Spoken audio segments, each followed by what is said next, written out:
Chairman PTI Imran Khan ने बंद कमरों की मुलाकातों में किसी डील का तासुर मुस्तरद कर दिया।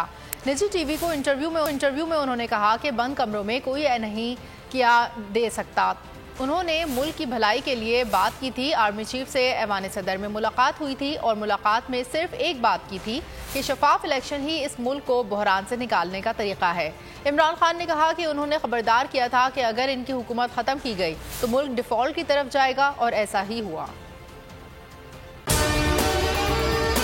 और अगर आपको हमारी ये वीडियो पसंद आई है तो लाइक पर क्लिक कीजिए। मैं आज आपके सामने लॉन्ग मार्च का ऐलान कर रहा हूं। जुमे को मैं लीड करूंगा उसको। कप्तान का हकीकी आजादी मार्च। उन्होंने कंटेनर रखे तो हटा दोगे। दिन हो या रात, बोल न्यूज 24 घंटे रहेगा साथ।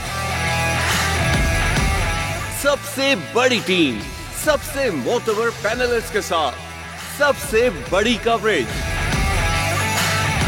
देखिए पाकिस्तान की सबसे बड़ी नशरियात सिर्फ बोल न्यूज पर। सबसे ज्यादा व्यूज, सबसे ज्यादा रील्स और सबसे ज्यादा रेटिंग के साथ बोल अब भी नंबर 1 पोजीशन पर बरकरार। सब्सक्राइब करें और बेल दबाएं ताकि कोई खबर रह न जाए।